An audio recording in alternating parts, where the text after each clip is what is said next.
Buenos días a todos y todas.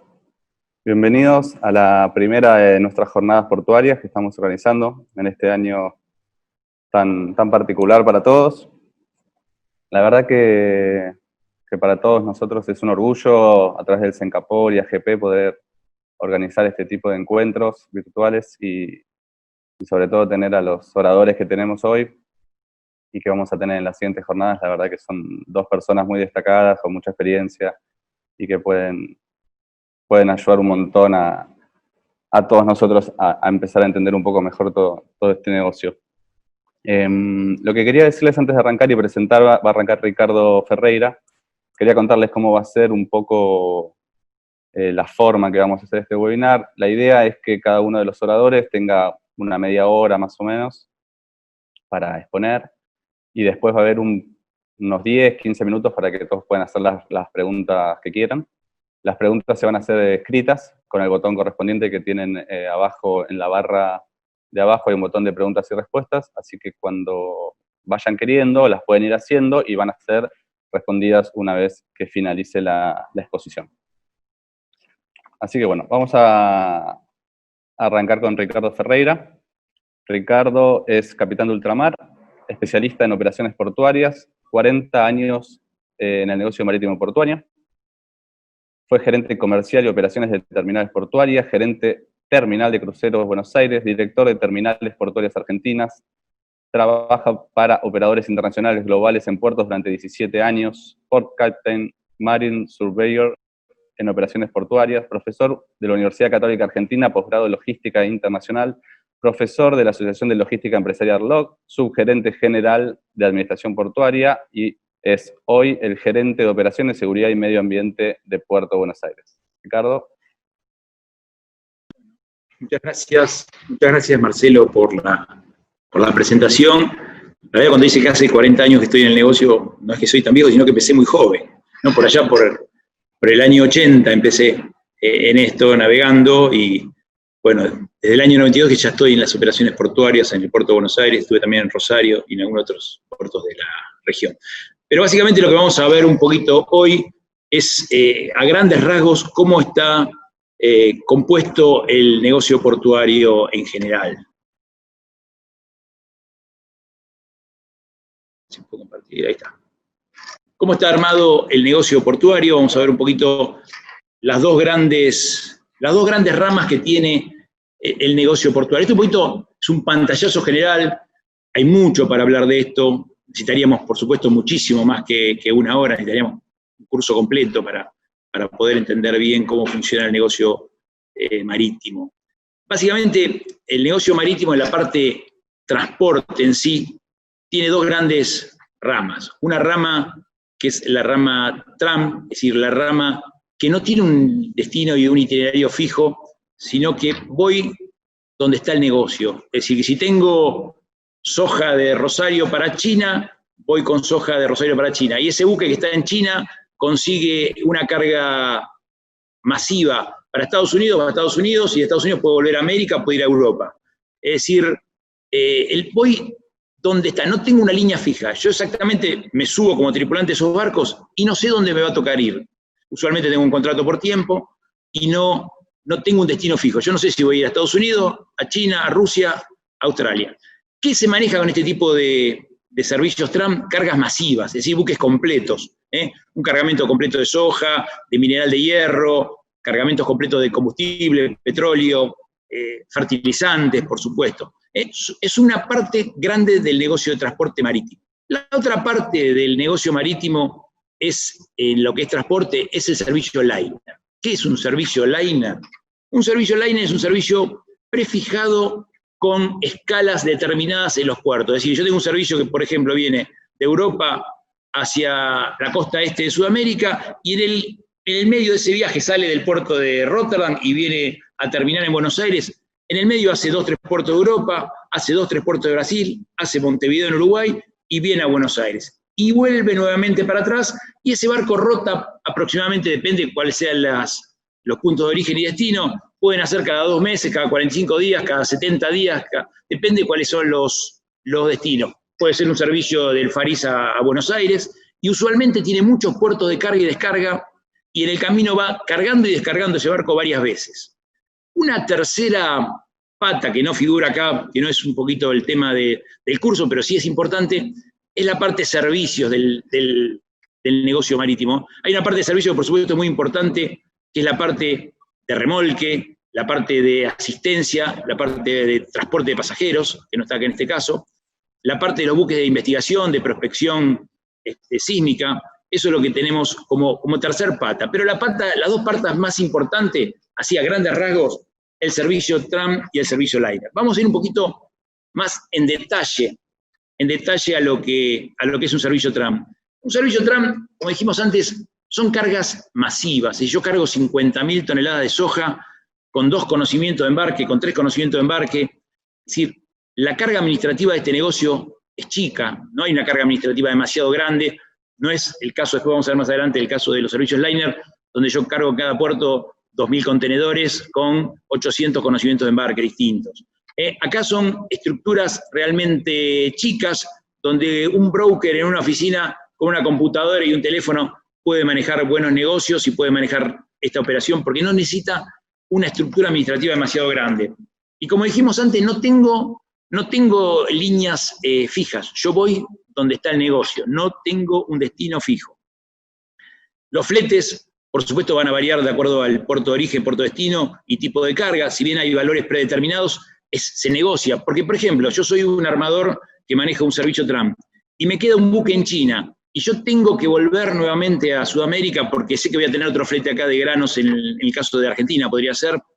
¿Qué hago? Me muevo con ese barco y trato de buscar un flete que sea Sudamérica. Y por ahí, para conseguir un flete Sudamérica, por ahí bajo un poco los valores. Entonces, se negocia. Inclusive depende de una época a otra. Si el mercado está muy sobreofertado, yo no sé hoy, pero debe estar un flete de granos de Río Paraná a China alrededor de $50, pero ha llegado a estar $100, como ha llegado a estar 20 también. Así que fluctúa mucho de acuerdo a oferta y demanda este negocio, no es tan regular.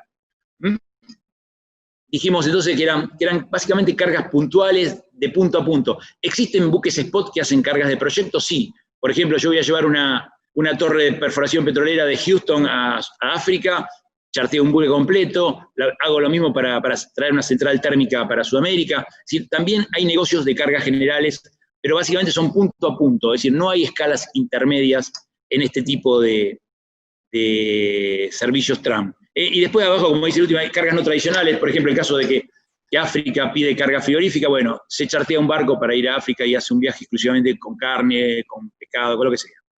Son servicios puntuales y es la gran rama. Y hay empresas que trabajan directamente en este tipo de negocios, y en este tipo de negocios se utilizan buques bulk carrier, básicamente. Buques bulk carrier que no son los barcos que conocemos acá, que vemos en el puerto de Buenos Aires, que son los full containers. Son buques generalmente con bodegas amplias, grandes, donde la mercadería va suelta, a granel, como se llama. Y eso es una norma general del servicio tram. El otro servicio que por ahí no menos importante es el servicio liner, que es lo que vemos usualmente todos los que trabajamos acá en el puerto de Buenos Aires con los servicios de contenedores. Básicamente, ¿qué es un servicio liner? Un servicio liner es un servicio regular que tiene escalas prefijadas en todos los puertos de escala. Habíamos dicho que salíamos de Rotterdam, tocábamos 3, 4 puertos de Europa, 3 puertos de Brasil, Montevideo y Buenos Aires. Eso yo, cuando estoy cargando, sé en qué fecha aproximadamente voy a estar en el puerto de destino. ¿Eso qué me permite? Le permite a unas empresas manejar stocks chicos, porque yo sé exactamente que voy a recibir todos los martes un buque que viene del Far East, o todos los viernes un buque que viene del norte de Europa, un buque todos los lunes que viene de la costa este de Estados Unidos. Usualmente se arman servicios que tienen escalas regulares. Esas escalas regulares pueden ser semanales, pueden ser quincenales, y los buques que hace son todos buques similares que navegan a la misma velocidad o responden a un itinerario fijo. Si yo agarro un diario donde me ofrecen los servicios liner, veo qué día va a estar en cada puerto, y eso se va a cumplir con muy buena precisión. Es decir, esa es una de las características principales. Y el servicio liner se maneja entre puertos permanentemente en esa ruta fija. No existe otros puertos que no sean esos. Usualmente, ¿qué pasa? Este servicio tiene estructuras administrativas muy grandes. Habíamos dicho que si un buque full container en un puerto carga 2.000 contenedores, probablemente de esos 2.000 contenedores salgan 800 conocimientos de embarque, y esos 800 conocimientos de marca me generan una carga administrativa importante. Por eso no es como el servicio tram, donde yo en una oficina con 2 personas, 3 personas puedo manejar un flete importante, sino que acá necesito grandes administraciones, necesito grandes administraciones y necesito agentes marítimos en todos los puertos de escala, que me preparen la documentación, que me reciban el barco, es decir, son estructuras y costos bastante más importantes. De hecho, un buque full container, la construcción en sí de un buque full container es mucho más onerosa, más costosa que un buque bulk carrier que hace el otro servicio. Pero esas son las grandes diferencias que tienen entre los dos servicios. ¿Cuál es el problema que tienen los puertos de cualquier puerto del mundo con los servicios full container? Dijimos que son servicios que tienen una llegada regular. Sabemos que el servicio del norte de Europa, en la terminal de Montevideo, puede estar todos los días, lunes y martes, pero ¿qué pasa si aparecen todos los buques juntos, sin itinerario? Va a pasar que algunos barcos van a tener que esperar, el que llega primero se opera, como era en el pasado, buque que llega primero opera primero. No es así como se opera hoy en día. Hoy se opera con el concepto del berthing window en inglés, que es la ventana de atraque, es decir, los buques tienen su muelle asegurado, es decir, la ventana de atraque es el muelle asegurado en una terminal en determinada fecha y en determinado día de la semana. Es decir, por ejemplo, el servicio que viene en Norte de Europa, en Montevideo, por ejemplo, opera desde el lunes, puede operar desde el lunes a las 7 de la mañana al martes a la medianoche.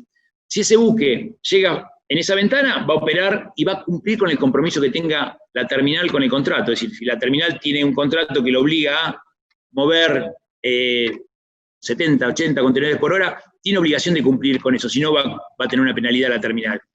Si la línea esta llega fuera de su ventana, que se dan a veces casos, el puerto anterior hubo una huelga, el buque pudo haber tenido una avería, pudo haber tenido un problema, puede haber perdido esa ventana.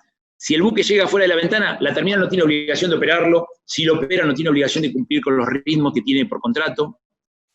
Esos son los conceptos. Porque, ¿cuál es el problema? La terminal tiene una capacidad, cualquier terminal portuaria, cualquier puerto, tiene una capacidad de equipos y de muelles limitada. Si yo tengo 3, 4 grúas pórticos para atender un buque y me llegan 2 buques juntos, o tengo que repartir la operación 50 y 50 y no le voy a dar a ninguno de los dos un buen servicio. Pero si yo tengo mi operación estirada a lo largo de la semana, lunes y martes la línea A, martes y miércoles la línea C, y viernes y sábado la línea D, yo puedo programar y puedo ser lo más eficiente posible. Por eso, este servicio liner, en el servicio full container, operan todos con ventanas de atraque establecidos en todos los puertos de carga. ¿Qué suele pasar cuando un buque, se da en el caso acá en Sudamérica, que se dan huelgas, algunos atrasos bastante repetitivamente, lamentablemente? ¿Qué pasa? Un barco viene para Buenos Aires y sabe que tiene una huelga en el puerto de Santos para cumplir su ventana. ¿Por qué pasa? Si ese barco tiene que esperar en Santos, en Brasil, no sabe si va a esperar 1 día, 2 días o 5 días. Cuando espera 3, 4 días o 5 días, pierde el resto de las ventanas de atraque. Entonces, ¿qué hace ese barco? Usualmente cancelan esos puertos intermedios, van al puerto siguiente, donde descargan, porque seguramente tiene la carga de Santos encima, descargan esa carga de Santos en otro puerto, y cuando vuelven de subida, porque el barco va y viene, cuando viene de subida vuelve a tomar esa carga y ve si el puerto de Santos está abierto. Por supuesto, si el puerto de Santos sigue en huelga, esa carga va a quedar en ese puerto que hizo una escala, que hizo una descarga, un transbordo, para otro buque seguramente va a quedar. Esto básicamente es el concepto que tienen hoy todos los puertos del mundo, la ventana operativa. Sí o sí, se opera muy bien de esta forma, ¿no? Esto es un poquito para que veamos lo que está pasando en el mundo. En el mundo está habiendo concentraciones de las líneas full containers. Acá vemos este gráfico así rápidamente. Las 4 primeras líneas concentran casi el 60% de la participación de mercado. Y si no vemos acá más allá del 10%, pero del 11 en adelante están todos en el 1 y por debajo del 1% de participación de mercado. Así que la concentración es muy importante en el mercado de full container. Y la concentración y el crecimiento se da básicamente por dos vías, ¿no? Una vía que quizás es un poco más lenta, que es cuando la línea va comprando barcos más grandes, va teniendo otros servicios, y cuando las líneas más grandes va comprando otras líneas, como el caso de Maersk hace un par de años atrás, que compró Hamburg Süd. En ese momento creo que Maersk era el número 1 y Hamburg Süd creo que estaba en el 7, 8 en el mundo. Entonces la 1 del mundo compra la número 8 y se se potencia un montón Maersk. Después a veces también los crecimientos se dan por fusiones. El caso de One, que hoy ocupa el 6º lugar en el mundo. One es una fusión entre NYK, Mitsui y K Line, que entre las tres crearon el servicio Ocean Network Express, que es One, y de esa forma ha aumentado One, ha ascendido rápidamente en el ranking y ocupó el número 6. Lo mismo pasó con Costco. Costco estaba creo en el número 4 o 5, se fusiona con China Shipping y creó Costco Shipping y hoy está en el número 3 del mundo. Así que, de todas maneras, lo que importa en este gráfico, en esta tablita, es tener idea de lo que está pasando con la concentración que hay en el mercado. Yo tenía un amigo que decía siempre, los monopolios no son buenos, excepto el mío, pero lamentablemente debemos estar contra si la concentración es muy, muy grande lo que pasa en el servicio marítimo. Y después se da otra situación. Esta línea marítima tiene lo que se llama integración vertical del negocio. Porque vamos al caso de Maersk. Maersk tiene los buques, tiene las terminales portuarias en el mundo, los servicios de remolque, los servicios de logística. Es decir, integran todo el negocio. ¿Puede ser más eficiente? Sí. Pero hay una concentración que puede ser peligrosa en el futuro. Es decir, de todas maneras, yo cuando empecé acá en el Puerto de Buenos Aires, hace como 25 o 30 años atrás, yo trabajaba en una terminal chica, arranqué en una terminal chica y teníamos como 7 o 8 clientes en esa terminal y había 3 terminales más, que también debían tener 7 o 8 clientes cada terminal. Hoy, en todo lo que es el Puerto de Buenos Aires, hay 5 servicios. En lo que es en todo Puerto Nuevo de Buenos Aires hay 5 servicios full container. Si la concentración es abismal que ha habido en el negocio. Y otro tema que impacta grandemente al mundo y que impacta grandemente a los puertos, a las terminales, es el aumento del tamaño de los barcos. Allá cuando yo todavía navegaba, teníamos barcos de 1.200, 1.800, 2.000 TEUs. Y hoy, que esta tabla está actualizada hasta el 2018, en el 2020 estamos construyendo barcos de 24.000 TEUs, se están construyendo barcos de 24.000 TEUs. De todas maneras, en el último tiempo, el crecimiento ha sido un poquito más moderado. Ha habido, si ustedes ven en este grafiquito que tenemos ahí, se puede observar que ha habido un cambio, digamos, físico de los barcos. El puente de navegación, en vez de tenerlo atrás, que me impedía poner contenedores muy altos sobre cubierta y me impedía tener visibilidad, lo corrimos hacia adelante, el puente de navegación. Entonces, de esa forma, las pilas de contenedores sobre cubierta pueden ser mayores. Es decir, ha habido algunos cambios físicos de los barcos que han permitido aumentar las capacidades. De todas maneras, este aumento de tamaño de los barcos impacta fuertemente sobre los puertos. Impacta fuertemente sobre los puertos, ¿por qué? Porque me obliga a hacer nuevas inversiones. Me obliga que si yo tenía pórticos, como pasó en muchos puertos, yo tenía pórticos que estaban preparados para operar buques de 14, 16 filas de ancho de contenedores, porque los barcos no solo crecen en largo, sino que crecen en ancho y en calado, por supuesto, para aumentar la capacidad. Entonces, mi pórtico que antes iba hasta 16 filas, ahora me traen barco de 18. Tengo que cambiar los pórticos, o si no, no puedo operar bien esos barcos. Y cuando yo compré los pórticos de 18, me traen pórticos de 20. Si un observador de alguna terminal portuaria ve a los pórticos en reposo, cuando están levantados, el boom, cuando no están operando, van a ver que las alturas de los pórticos varían, si no son todos iguales. ¿Por qué? Porque fueron adaptándose al aumento de los tamaños de los puertos, de los barcos, perdón, al tamaño de los barcos. Es decir, y eso me obliga a hacer una inversión. Si antes yo recibía 2 barcos de 5.000 TEUs y ahora recibo uno de 10.000, la concentración laboral que me produce es mucho mayor. Me produce un mayor costo porque yo en el término de 24, 48 horas tengo que operar el doble de lo que yo operaba antes. Entonces me obliga a tener más gente y tener más gente ocupada en un lapso de tiempo pequeño que me obliga a mí a hacer un costo mayor.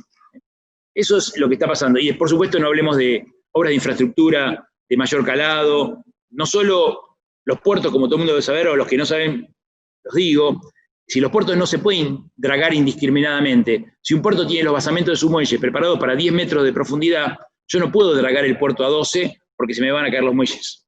Entonces, el hecho de tener un barco de mayor calado que está entrando a un puerto me obliga a mí a tener muelles nuevos, con fundamentos, con basamentos mucho más profundos. Entonces son inversiones muy grandes, y sobre todo se ha dado en el mundo que a veces los armadores no siempre han conseguido, con buques más grandes, han conseguido una reducción de costo de transporte. Sí, de transporte con un buque más grande están teniendo una baja del costo en sí de transporte, por unidad de transporte, pero no a veces de los costos operativos, porque las terminales a veces le están aumentando los costos operativos por todas las inversiones que ha tenido que hacer, las concentraciones de trabajo que tiene. Y otro punto me sería también el tema del medio ambiente, si realmente son eficientes para el medio ambiente o no, porque por ahí, por unidad de transporte, la emisión de CO2 es menor, pero la concentración que produce de camiones en un puerto produce grandes emisiones de CO2 también, espera y demoras. Así que es un tema para estudiarlo un poquito aparte. Vamos a ir un poquito más adelante y vamos a ver cómo está organizado los servicios. Estamos haciendo un pantallazo un poquito rápido de todo el negocio. Esto es una foto un poquito vieja, pero a mí me gusta porque dicen que una imagen es mejor que 1000 palabras. Esta imagen nos presenta la concentración que existe de volumen en los puertos del Fariz. Ustedes fíjense lo que es Fariz, inclusive hay un puerto ahí de Medio Oriente, creo que es Jebel Ali en Emiratos Árabes, pero la concentración que existe de operaciones en el Fariz es terrible. Y fíjense que en toda América, antes tenemos 3 puertos en Europa, y en toda América, en el top 20, tenemos el primer puerto que es Los Ángeles, en Estados Unidos. Que Los Ángeles es un puerto que tiene mucho volumen, no solo obviamente por la distancia, por la carga que tiene la ciudad de Los Ángeles, sino porque de ahí hacen como puerto hub para hacer distribución a todo Estados Unidos por ferrocarril. Pero fíjense lo que está pasando en el mundo, la concentración que ha habido y lo que ha crecido el Fariz. ¿Cómo operan estos buques full container en los distintos puertos del mundo? Dijimos antes que los buques trataban de mantener regularmente una escala semanal, una escala quincenal. En general, la mayoría de los armadores mantienen una escala semanal, entonces todos los clientes se acostumbran a que tienen su barco el día martes acá en el puerto de Buenos Aires. Ahora, pongamos un ejemplo fácil de un servicio al Fariz desde Buenos Aires. Más o menos un barco a las velocidades promedio que hoy están navegando rotan en 77 días. Es decir, que yo para tener un barco por semana en ese servicio tendría que poner 11 buques. ¿Qué sucede? A veces una línea marítima no tiene carga suficiente para llenar esos 11 barcos. Entonces, ¿qué hace? Buscan asociarse con otros armadores. Entonces, hacen lo que se llama un joint service. Entonces, un armador A pone 4 barcos, el otro armador B pone 4 barcos y el armador C pone 3 barcos. Entonces, yo de esa forma tengo 11 barcos para hacer el servicio.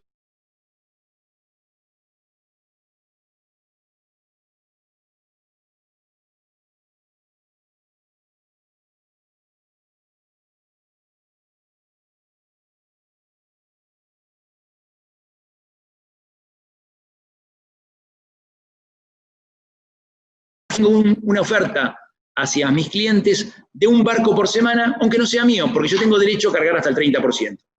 ¿Cómo está regulado? Hay reglamentos, cómo se estipulan esto, cómo se reparten los gastos. Usualmente son todos barcos de similares características, de similares capacidad, y dirigimos la misma velocidad para poder mantener el servicio y la rotación cada 7 días.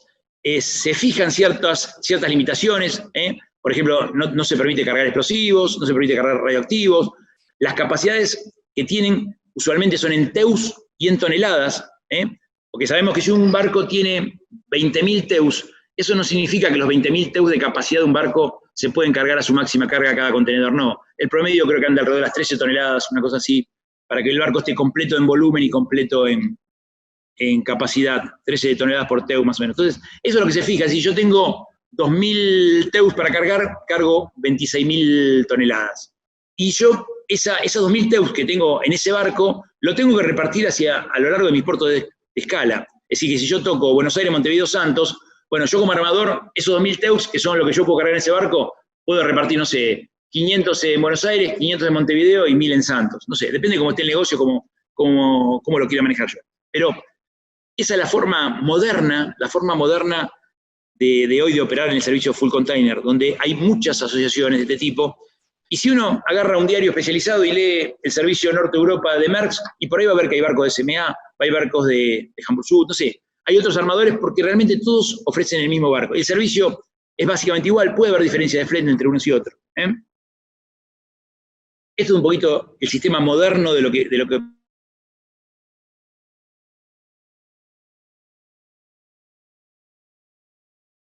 puede ser de Maersk, pero adentro tiene carga de Maersk, de CMA, de MSC. Cada línea marítima presenta su propia documentación. Y cada línea marítima, si bien hay una que atiende la operación en sí del barco, que es el armador, el representante de ese armador, después cada parte de ese joint presenta su propia documentación, presenta su propio manifiesto de carga. Yo voy a tener un manifiesto, si el barco viene MSC, Maersk y CMA, voy a tener un manifiesto de carga por Maersk, un manifiesto de carga por MSC y un manifiesto de carga por CMA.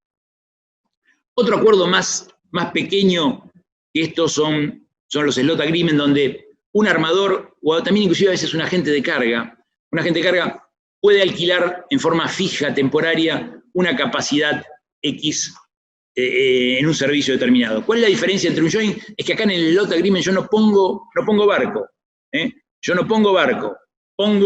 Compro, alquilo una capacidad de bodega que también la voy a poder tomar en todos los barcos del servicio y usualmente la voy a pagar, la use o no la use. También exactamente lo mismo, son para volúmenes más chicos. ¿Y cuál es la ventaja? Que yo soy un armador que trabajo siempre en Norte Europa, pero tomo un slot agreement en algún servicio del FARIS y le permito a mis clientes también ofrecerle un servicio de bodega al FARIS, aparte del Norte de Europa, que es el fuerte mío. Son sistemas, por supuesto que esto para hablar un montón, para profundizar muchísimo más. El tiempo no nos da para mucho más, pero básicamente esto es lo que la gran burbuja o el gran contenido que tiene el negocio marítimo, lo que vemos probablemente más a menudo nosotros acá en el puerto de Buenos Aires, los que son de Buenos Aires, es el servicio full container, es un servicio liner regular, y por ahí los que están en otros puertos, río arriba, por decir una cosa, ven los servicios. Muchas gracias, y bueno, después quedaremos para la segunda parte un poquito atentos a las preguntas y a las dudas que pueda haber. Muy bien. Ricardo, acá hay una pregunta de Jorge Bertolino. Las veo. Si no te la digo. ¿Cómo se relaciona el negocio de los full container con los feeders? A ver, si hay una pregunta que dice cómo se relaciona el negocio del full container con el feeder. Ahí lo que habría que hablar para saber qué es un puerto hub y qué es un puerto feeder. Es decir, la industria portuaria aspira siempre a ser puerto hub. ¿Por qué? Porque si soy puerto hub, tengo la carga propia mía más la que recibo de otros puertos feeder que son alimentadores de mi puerto hub. ¿Cómo hago yo para mover la carga? Si yo soy puerto hub, ¿cómo hago para mover la carga, por ejemplo, del puerto de Barranqueras a Buenos Aires? Uso un buque feeder. Ese buque feeder hace un trayecto corto de cualquier puerto del sur de Argentina, podría ser inclusive de Montevideo o del río arriba en Argentina, y esos buques feeder son los que me traen la carga para que el buque liner lo tome acá en el puerto de Buenos Aires. Usualmente los armadores grandes venden un servicio completo. El servicio que vende el armador va a ser Barranqueras-Rotterdam, donde el cliente usualmente se olvida de qué es lo que está pasando en el medio con ese contenedor. Es decir, el tema del transbordo lo va a hacer por cuenta del armador, y el armador va a cuidar de esa carga el momento que la tomó en Barranqueras hasta que llegó al puerto de destino. Así que los puertos que son hub, que reciben carga de otro lado, lo reciben por medio de un buque feeder. Si yo soy puerto hub, voy a necesitar los barcos feeder sí o sí.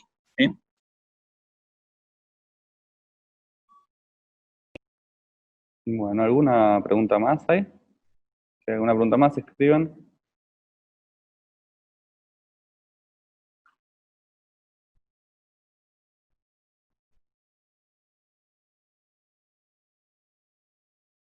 Bueno, creo que no. Si después llega a aparecer alguna de última, la respondes después. Perfecto, si aparecen preguntas al final, bueno, las respondemos, no hay problema. Un segundito, Luis. Antes de que inicies con tu presentación, te voy a... ahí está. Quiero contarles, antes de presentarte, quiero también mostrarles y comentarles un poquito de esto, ahora que los tengo a todos prestando mucha atención.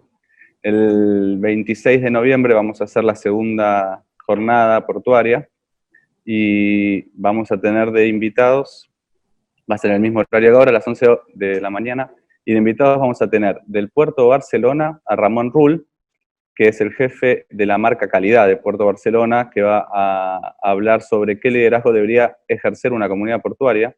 Y también vamos a tener a Sergio Gorgone, que es gerente de sistemas de AGP, que va a hablar de estrategias tecnológicas que modelan al puerto 4.0.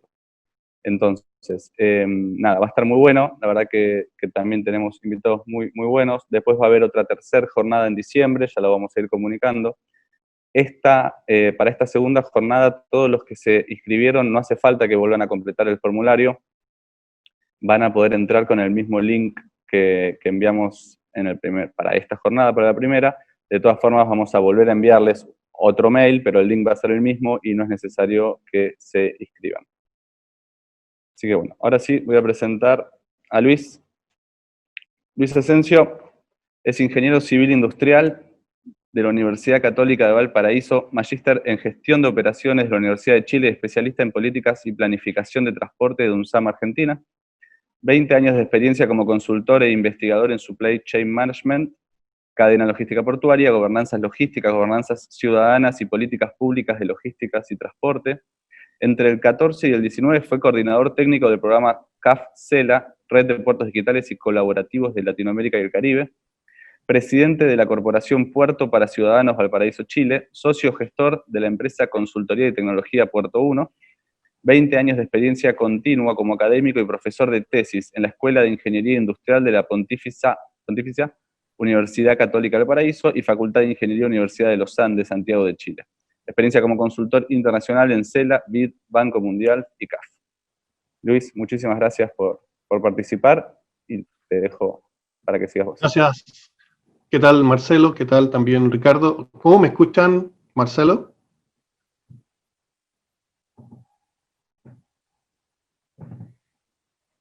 Sí, Marcelo, ¿me escuchas bien? Perfecto, sí, ahora sí. Ahí no te escuchaba, pues era un tema mío.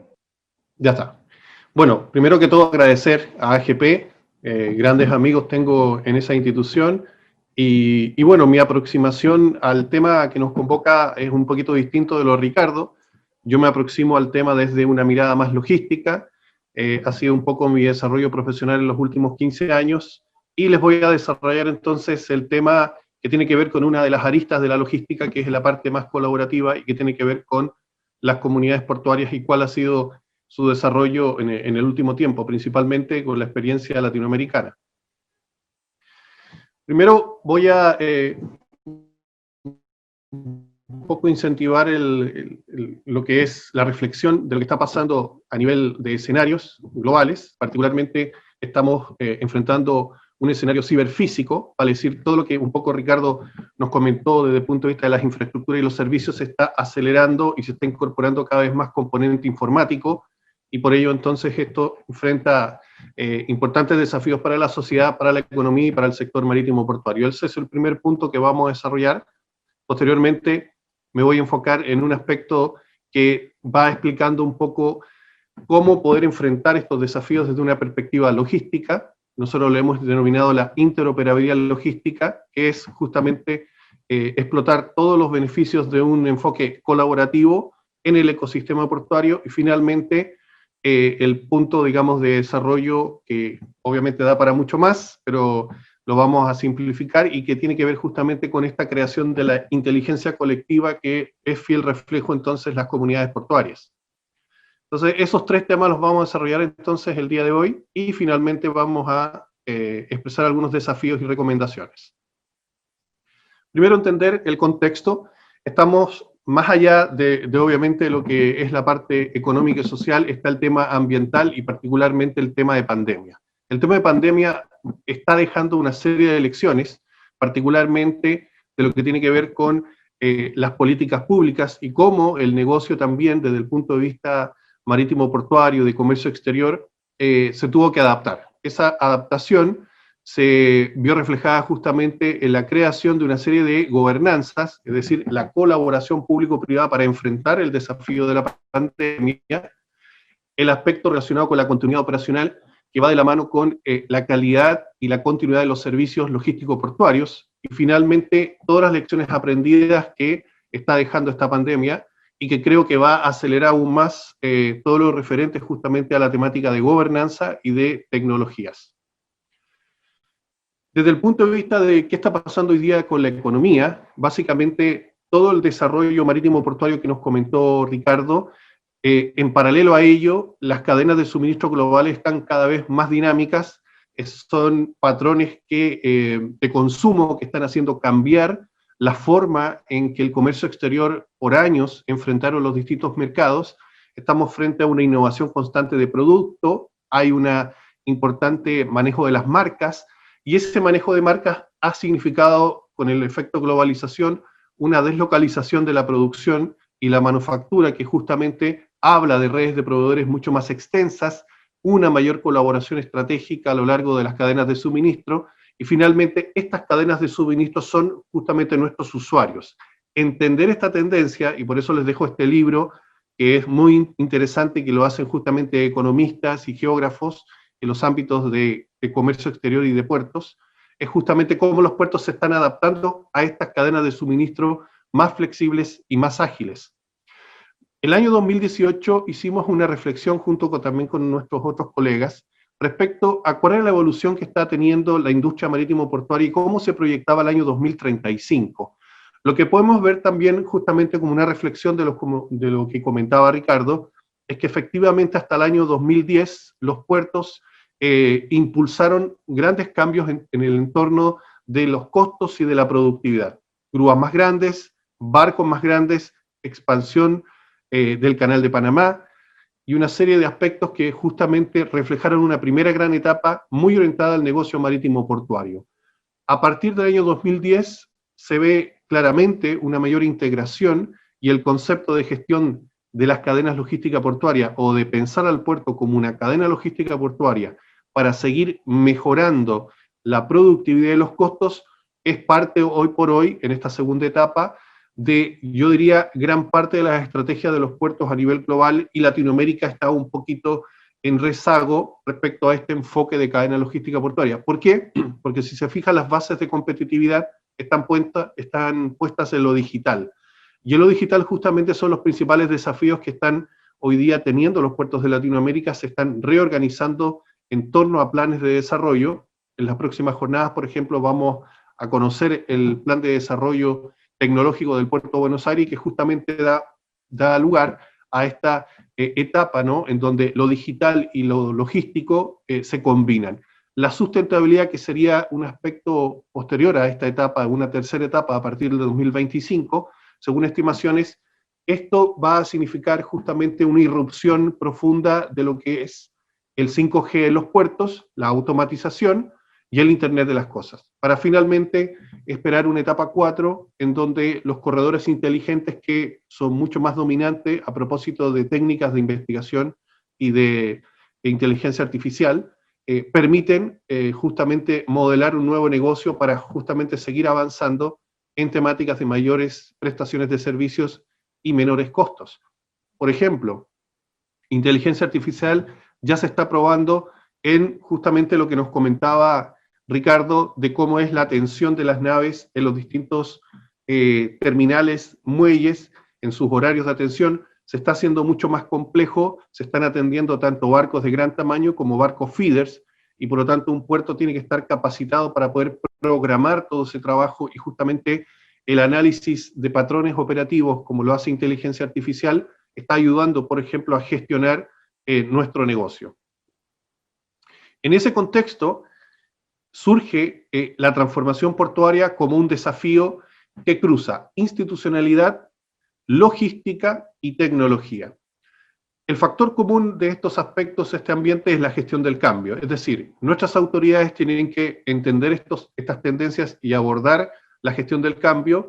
La logística, que significa desarrollar modelos logísticos para los puertos, significa pensar al puerto como una cadena logística portuaria, y la tecnología tiene que estar al servicio entonces de estos nuevos modelos de negocios, la innovación y finalmente las políticas públicas.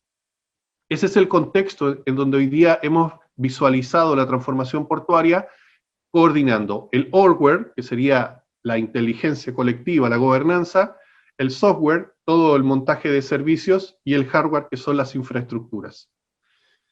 En ese sentido, hemos visto una evolución muy interesante y sacar lecciones aprendidas justamente de estas evoluciones o de estas interoperabilidades. ¿Qué significa el concepto? Muy sencillo, que permite que una entidad, puede ser un transporte, una carga o un servicio, pueda ser homologable entre distintos partners de negocios. Fíjense que el contenedor fue justamente la primera invención de interoperabilidad en el mundo, en los años 50, y que posteriormente dio lugar a una interoperabilidad de la carga, vale decir, la carga y todo lo que ha hecho la Organización Mundial del Comercio en homologaciones de aranceles, de calidades, de exigencias, da cuenta entonces que un producto fabricado en un país puede ser comercializado en otro sin problemas y con una alta estructura compatible, ¿cierto?, para hacer comercio.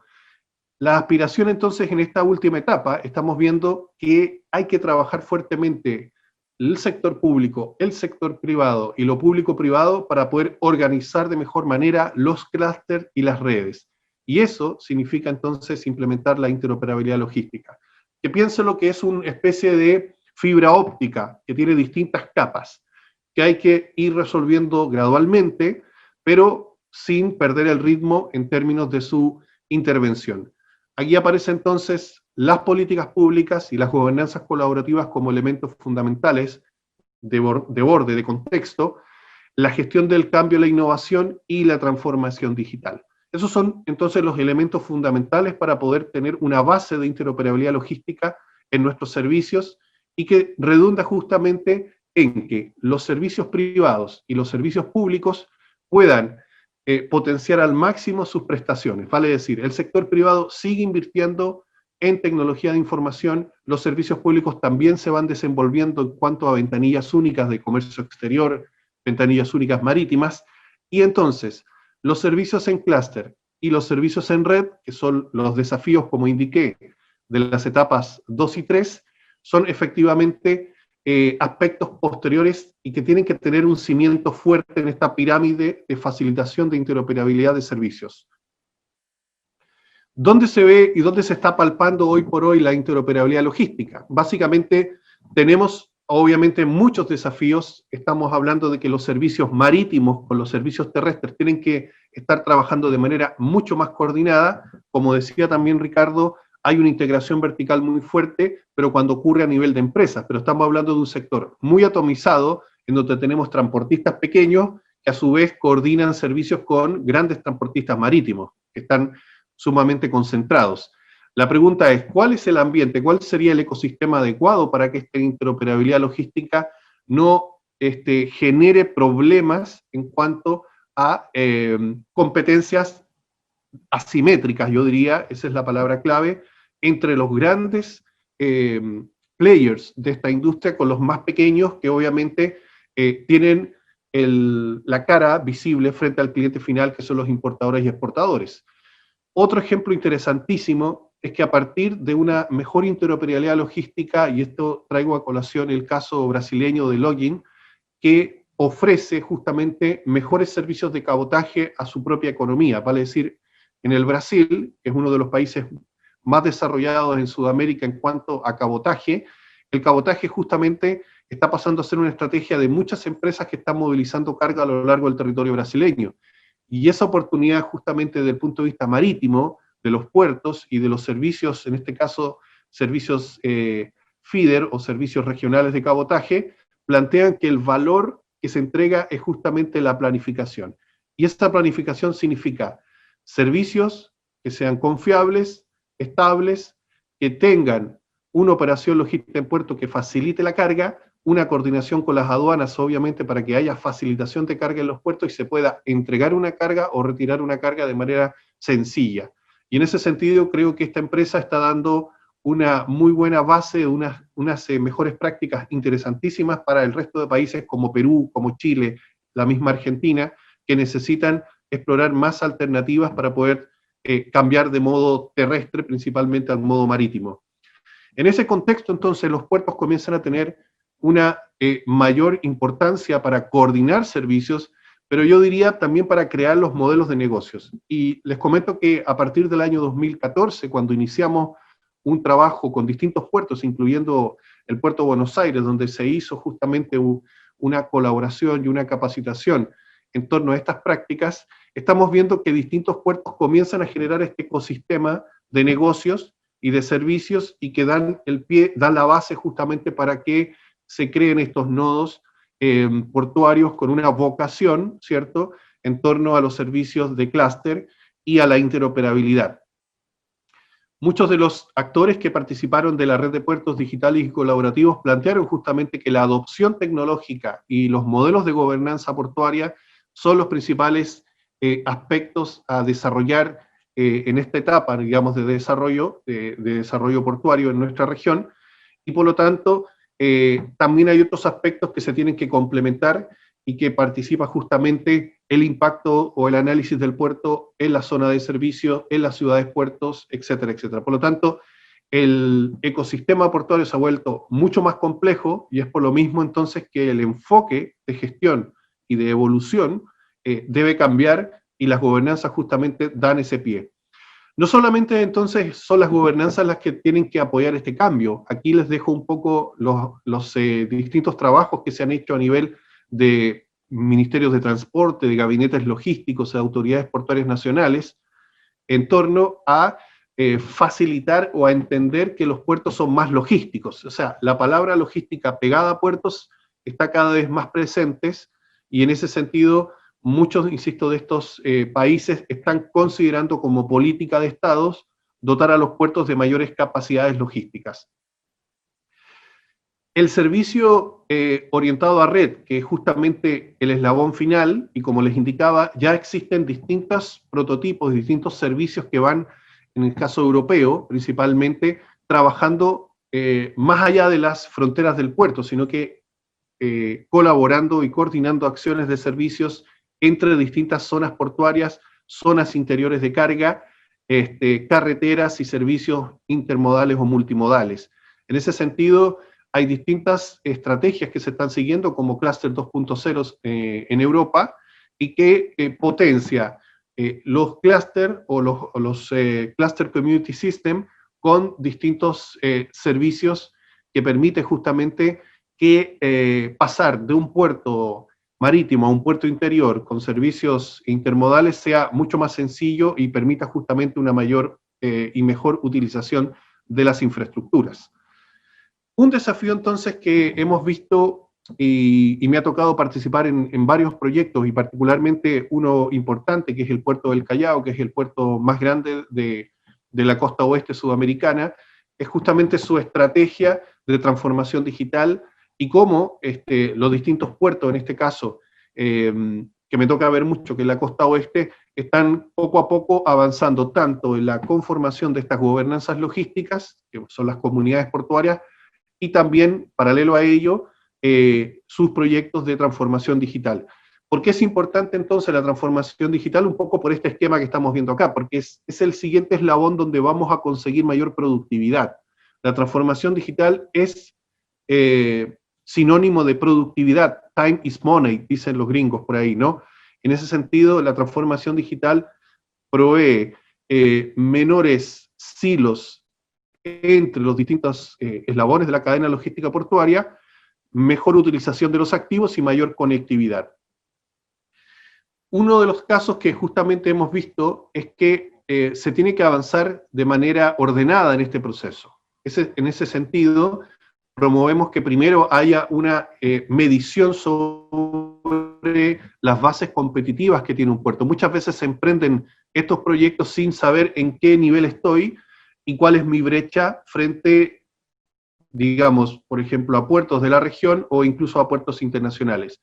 Y por otra parte, tampoco se levantan indicadores de gestión claves. Nosotros promovemos, justamente desde Puerto 1, que el primer paso es crear esas bases de competitividad y gestión, que significa justamente plantear cuáles son los grados de implementación de mejores prácticas y también cuáles son aquellos indicadores de gestión a lo largo de la cadena, en la interfaz marítima, portuaria y terrestre que un puerto necesita. Y posteriormente, y como aparente aquí en este caso, la transformación digital es uno de los proyectos emblemáticos, ¿cierto?, que necesita disponibilizar un plan director para los servicios en clúster, un plan director tecnológico y finalmente una serie de actividades de escalamiento que van a justamente permitir que con una comunidad portuaria robusta, que pueda tener su propio plan de desarrollo, su propio plan estratégico y sus distintas líneas de intervención, pueda disponer a futuro de partners tecnológicos, por ejemplo, que apoyen el desarrollo en distintas aristas de la transformación digital. Recuerden, por ejemplo, que existe una asociación internacional de PCS Association, que se denomina la IPCS Association Global, que tiene alrededor de unos 40 miembros, y que justamente promueve que los puertos puedan crear, así como se crean concesiones en el ámbito de los muelles, crear concesiones tecnológicas que permitan acceder rápidamente al estado de arte de estas tecnologías y los puertos concentrarse en modelos específicos y en apoyar el emprendimiento como startup y otros más. Por lo tanto, si se fijan, hay que buscar que el puerto se coordine de mejor manera con el ecosistema digital que ya está siendo creada, no solamente a nivel de nuestro puerto, como nuestras terminales que tienen los Terminal Operation System, ¿no? O nuestras empresas que tienen sus propios ERP, sino que es crear justamente un sistema transaccional portuario que mejore y coordine toda la coreografía transaccional entre los puertos y cree valor en otros sistemas complementarios como los BBS, que regulan todo lo que es el agendamiento de camiones, como decía Ricardo, y todos los desafíos que tienen que ver con la congestión vehicular y la interfaz terrestre. Los servicios BBS, están teniendo mucho éxito en distintos puertos. Por ejemplo, en el caso del Callao ya está funcionando un piloto hace más de un año, y eso está funcionando y está creando condiciones operativas mucho mejores a nivel portuario, y los PMS, que justamente con el 5G va a permitir tener una gestión en tiempo real del uso de los activos en el puerto y poder a partir de ello crear servicios de mayor valor para todos los usuarios del puerto. Como les indicaba, las ventanillas únicas, que son parte de las políticas públicas de muchos de los países, se siguen desarrollando, y la interoperabilidad que tiene que haber entre los puertos y los sistemas de nivel capa 1 con esta capa 2 tiene que ser total. Es decir, toda la información pública tiene que estar disponibilizada en un ambiente portuario, en un ambiente de transacciones. Y también pensar que se siguen desarrollando, ya sea en el ámbito de las navieras, en el ámbito de los freight forwarders u en otros puertos, sistemas que también en su momento necesitan interoperar con nuestro puerto. Por lo tanto, si se fijan, y como para ir un poco cerrando la idea, los desafíos de transformación digital plantean entender dónde estoy parado en este minuto, ese ASIS, detectar procesos, documentación, problemáticas, cruzar eso con las mejores prácticas de facilitación, crear un plan director, plantear las bases de competitividad, es decir, dónde quiero mejorar, en qué aspectos y en qué niveles mejorar, y finalmente avanzar de manera decidida en modelos de negocio que permitan una implementación tecnológica. Es por ello que yo recalco el rol importantísimo que están teniendo las comunidades portuarias. Muchas de ellas ya tienen bastantes años de funcionamiento. Por ejemplo, en Chile, la primera fue creada en el año 2004, con el apoyo del Puerto de Barcelona, justamente, Folobab en Valparaíso. Posteriormente, en el 2010, se crea Colsa, el Puerto San Antonio, y justamente la importancia que han tenido estas comunidades portuarias en el desarrollo de los puertos ha sido muy importante, y se preparan justamente para poder, ya sea renovar una serie de servicios tecnológicos, como en el caso de Valparaíso, que ya cumplen 10 años, a otros que van a profundizar con la implementación de los Port Community System como proyectos en esta década.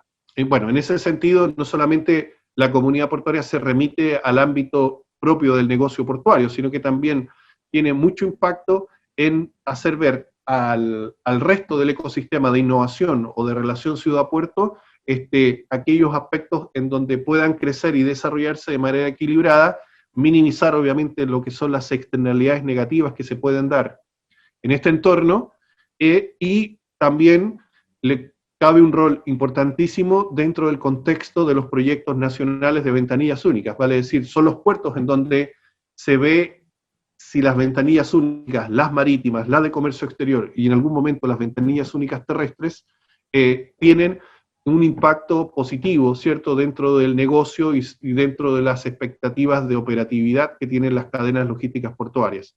En este sentido, la creación entonces de una contraparte técnica a estos proyectos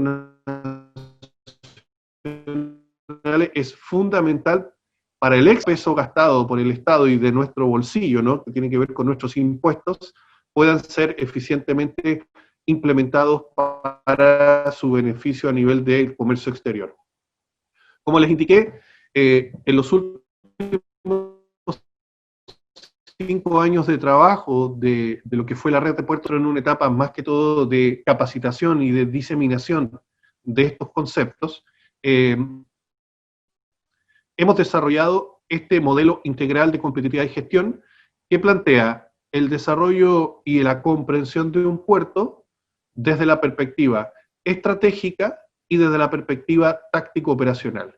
Desde la perspectiva estratégica, obviamente, plantea analizar las bases de competitividad, bases cualitativas y bases cuantitativas, pero también plantea un roadmap, es decir, un modelo de hoja de ruta, ¿cierto?, que permita implementar los desafíos, los intereses que tenga un puerto para mejorar sus bases de competitividad. Y es por ello entonces que promovemos justamente que los puertos puedan, primero, entender cuáles son sus bases de competitividad, entender las mejores prácticas que existen a nivel global, entender su modelo de operación logística y a partir de ello, obviamente plantear un roadmap que permita abordar los distintos tópicos. Con esto voy cerrando. Un reciente libro, por ejemplo, de Peter DeLange, que es un autor muy reconocido en el ámbito de la industria portuaria, justamente plantea la importancia que van a tener a entender desde el punto de vista portuario las tendencias globales. Yo les planteé, por ejemplo, las tendencias a nivel de las cadenas de suministro, las tendencias tecnológicas, y todo eso dentro de un espacio ciberfísico que se está dando a nivel de nuestra sociedad, y obviamente los puertos no están exentos de ello. Plantear muy bien el ecosistema de negocios, es decir, pasar de ser los puertos infraestructuras para acomodar los flujos de carga, pasar a ser efectivos ecosistemas de negocios, y para ello entonces lo que también refuerza Peter DeLange es justamente crear una gobernanza correcta para enfrentar estos desafíos. En definitiva, cada puerto debe iniciar este camino midiendo su nivel de competitividad y gestión de manera tanto cualitativa, vale decir, en qué nivel estoy en la implementación de las mejores prácticas globales, y a nivel cuantitativo, vale decir, cuáles son los actuales desempeños, productividad y rendimientos que está teniendo mi cadena logística en particular, y cuáles van a ser obviamente los desafíos que voy a emprender a partir de esa medición inicial. Las autoridades portuarias y el ámbito de políticas públicas, obviamente, deben liderar el proceso, son los orquestadores naturales de los negocios, en este caso de los portuarios, que particularmente tienen concesiones, hay monopolios, obviamente, que se deben administrar, pero también hay que velar por una integración y porque haya más equilibrios entre actores grandes, medianos y pequeños, y en ese sentido, apostar hacia el camino de la interoperabilidad logística justamente plantea esas mejores prácticas que van a, entre comillas, plantear modelos mucho más equilibrados y con menos disimilitudes, ¿no?, entre los distintos servicios y los distintos actores. Plantear justamente, eliminar esas asimetrías, justamente va en esa lógica y en esa línea. Los puertos, como ya indiqué, y como ustedes bien saben, y es una labor que hace AGP desde hace bastante tiempo, significa capacitar, crear condiciones, crear un lenguaje común entre las distintas operaciones del puerto, los actores públicos, los actores privados, e incluso el comercio exterior, y en ese sentido, el rol que compete crear este lenguaje común es el paso básico, ¿cierto?, para articular una inteligencia colectiva y por ende comunidades portuarias. La viga maestra de este trabajo comunitario, a nuestro juicio, nuestra experiencia, es justamente abordar proyectos de transformación digital, pues gatilla todos los procesos de cambio continuo, de mejora continua, de implementación de modelos de negocios e innovación en nuestros puertos. Y creo que, obviamente, como se vio en esta evolución hacia cadenas logísticas más sostenibles y con mayor conocimiento, creo que hay que seguir profundizando entonces esta etapa de digitalización con bases sólidas en el ámbito de las comunidades portuarias. Muchas gracias. Bueno, muchas gracias, Luis. Tenemos unas preguntas ¿Querés leerlas vos directo, Luis? ¿Querés que te las lea? Vamos a ver. Creo que la primera es para Ricardo por el horario. Si querés responder la segunda y la tercera y después Ricardo retoma. Perfecto. Entonces, tenemos a Alicia. ¿Qué factores constituyen obstáculos para los negocios de carga general en la comunidad portuaria? ¿Y qué particulares sintetizarían para iniciar el camino de la transformación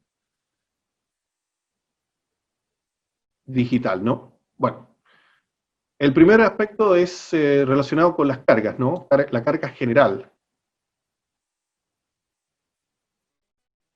Sí, ¿me escuchas bien? Disculpen, que tengo, al parecer, un problema de conexión, pero... Yo te estoy escuchando bien, sí. El concepto de las cargas es un tema muy interesante porque analizarlo logísticamente, plantear un concepto muy interesante que es la segmentación, por ejemplo, versus los full containers, o el granel, o incluso dentro de los full containers, grandes cargadores que necesitan un nivel de servicio distinto a los pequeños o los más atomizados. Eso nos da cuenta de que hay un potencial increíble de análisis de lo que son los patrones de carga en los puertos y que eso facilita la logística y facilita la productividad. Y en ese sentido, por ejemplo, experiencias australianas de segmentación de carga ha permitido, por ejemplo, que transportistas evolucionen en su negocio, transportistas pequeños, transportistas pymes, se transformen de ser meros transportadores de carga por carretera a ser especialistas logísticos para sus clientes. Y en ese sentido el puerto ha ayudado y debería ayudar a esos transportistas, por ejemplo, a poder atacar esas cargas que tengan un potencial de valor agregado en la logística, y el puerto en ese sentido, con sus patrones operativos, puede dar mucho a los usuarios logísticos del puerto. Le voy a contestar un poquito a Daltier Laureiro de Mar del Plata. Con respecto al tema portuario, yo tengo la experiencia de haber iniciado el servicio feeder en Rosario allá por el año 99. Y cuando arrancamos, les cuento una experiencia porque es bastante interesante. Cuando empezamos el año 99 con el servicio feeder en Rosario, la primera operación la hicimos con 10 contenedores vacíos y era un poco para sacar la foto porque no había carga.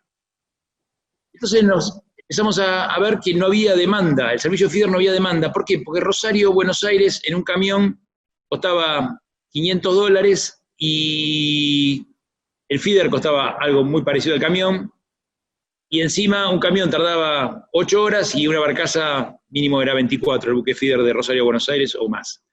Y encima el buque feeder no estaba todos los días, contra la ventaja del camión, yo lo pongo arriba de un camión y estoy en 6 horas, 8 horas en el puerto de Buenos Aires. Entonces, ¿cómo fue lo primero que hicimos? Nos sentamos con los exportadores, y también con algunos importadores pequeños. Y en algunos casos nos pasaba que nos decía un exportador, por $100 de diferencia que me ahorro con una barcaza, me complico la vida y yo lo pongo con un camión y voy directamente. Entonces, el tema es, lo que yo le recomendaría a la gente para es sentarse con los exportadores. Y al final, ¿qué hicimos? Buscamos grandes exportadores, donde la diferencia de $100 por contenedor, cuando uno exporta 1 o 2 contenedores no tenía demasiada sustancia, pero cuando un exportador embarcaba 100 contenedores, a $100 era 10.000, tenía otro color. Entonces nos enfocamos en los grandes exportadores de Rosario y así empezamos a arrancar el servicio, y así empezó a caminar. Pero yo diría, lo básico es sentarse con cada uno. Yo escuché el ejemplo que decía la gente de Mar del Plata del caso de McCain, que McCain, no me acuerdo el volumen, pero era muy importante lo que exportaba McCain ahí de Balcarce, creo que es, y que estaba yendo por camión a Buenos Aires o a Dock Sud, ¿por qué no iba por el puerto de Mar del Plata? Bueno, pero habría que sentarse con la gente, entender cuál es la necesidad de la empresa y ver qué es lo que se puede hacer para favorecer esa logística, para bajarle los costos. Para mí el camino es ese, sentarse con cada uno e ir entendiendo cuál es el problema, qué es lo que se puede mejorar. No sé exactamente, ese es mi consejo. Realmente, no sé si una maniobra que haya, porque parecería que hubiese otras intenciones, pero yo entiendo que hay que sentarse, todo el mundo va a buscar la mejor logística al menor costo, eso desde ya. Entonces hay que sentarse con la gente y entender cuál es el problema. Yo entiendo que todo el mundo puede pedir una reunión, Yo estando en Rosario lo hemos hecho con empresas muy grandes y todo el mundo nos atendía, todo el mundo nos abría la puerta. Es decir, en algunos casos funcionó y en otros casos no funcionaba por X problema, pero la punta del hilo es sentarse con la empresa y entender cuál es el problema. No sé si respondo todo. Sí, gracias Ricardo, pues así que veo que sí. Bueno, ya nos quedamos sin tiempo, así que nada, les agradezco a todos por la participación, a Luis, a Ricardo, un gustazo tenerlos, la verdad que muy, muy bueno todo. Y nos estamos viendo el 26, espero que todos se conecten y podamos estar todos de vuelta. Muchas gracias por participar a todos. Muchas gracias, buenos días a todo el mundo, nos vemos en la próxima.